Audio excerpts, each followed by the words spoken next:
ये पुष्करणी तीर्थ है। इस स्थान को पौराणिक पुस्तकों में तीर्थ का नाम दे दिया गया है।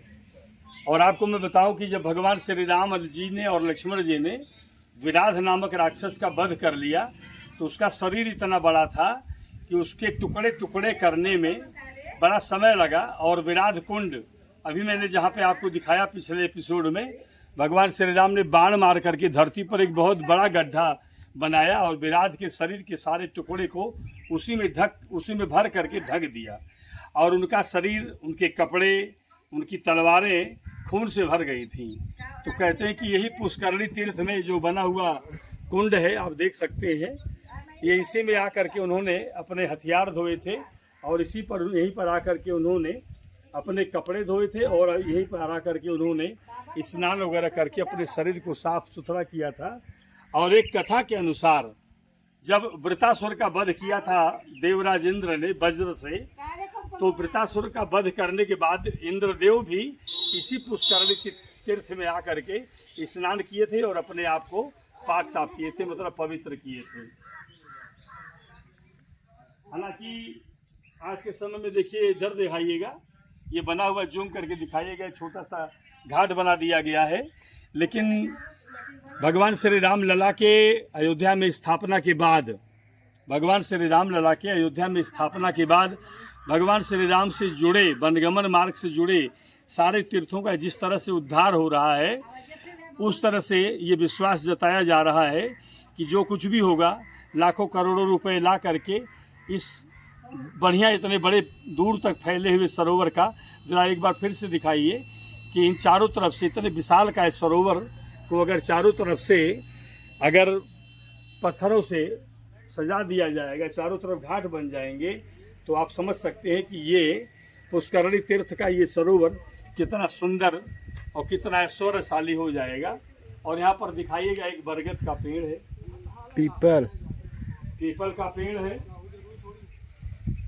और यहाँ पे बहुत पुराने समय का जैसे दिख रहा है, पुराने ज़माने का बना हुआ एक मंदिर, ऊपर वाला हिस्सा दिखाइए। ये बहुत पुराने समय में इस तरह के मंदिर बना करते थे। और अब आते हैं अंदर, मंदिर का अंदर हिस्सा दिखाते हैं कि इसमें क्या कुछ मूर्तियां हैं और किस तरह से स्थापित की गई। आइए महाराज, आप थोड़ा सा अपने चरण आगे बढ़ाइए, जो बातें कही जा रही है उस हिसाब से आगे बढ़े। चलिए, अच्छा सर पे चढ़ के जाएंगे, जाइए। विराट का वध करने के बाद भगवान का धनुष और उनके वस्त्र रक्त रंजित हो गए थे, जिसे पुष्करणी इसी सरोवर में धोया गया था। बृहद रामायण में लिखा गया है कि तथा दक्षिण दिग्भागे पुष्करणी विराजते विपेन्द्र तस्याम स्नाने सर्व पातक नाशनम।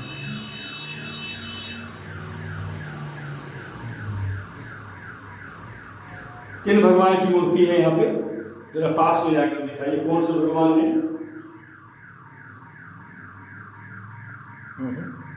है? नहीं समझ में आ रहा, ना कहीं लिखा है। यहाँ से दिखा दीजिए, कम से कम ये यहाँ पे एक छोटी सी मूर्ति है। और ये देखिए, दिखाइए, घंटा दिखाइए।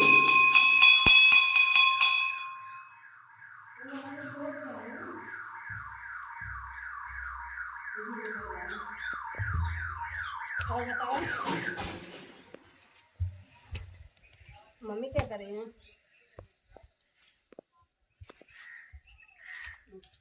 तो मित्रों, कबंध कुंड और कबंध वन में सरकार को विकास करना तो बहुत कठिन है, बहुत ही दुष्कर है, ढेर सारे प्रयास करने पड़ेंगे। लेकिन इस पुष्करणी तीर्थ, जो कि आप देख पा रहे हैं कि सड़क के किनारे ही है, यहाँ का उद्धार करना बहुत कठिन नहीं है। सिर्फ पैसे खर्च करने हैं और जिम्मेदार लोगों को दे करके यह काम, यहाँ की सुंदरता को बढ़ा देना है।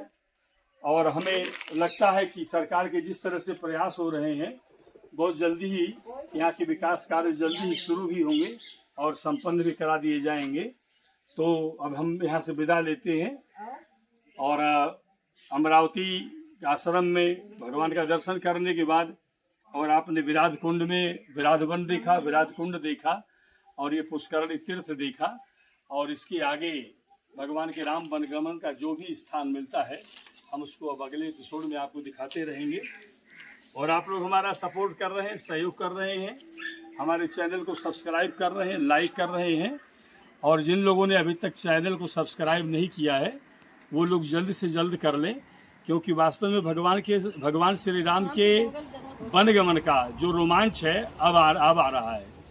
मतलब भगवान के वनगमन का रोमांच जो है आप समझ लीजिए कि आना तो चरवा से ही शुरू हो गया था, लेकिन चित्रकूट से जो वनों की जंगलों की जो भयंकरता देखने को मिल रही है वो आपको देखने को मिलना शुरू हो गया है। इसीलिए आप जल्द से जल्द चैनल को सब्सक्राइब कर लीजिए। और अगर आपको हमारी कहानी भगवान के सारे तीर्थ स्थल आपको पसंद आते हो तो आप उन्हें लाइक भी करिए और जय सिया राम करके उसमें कमेंट भी करिए।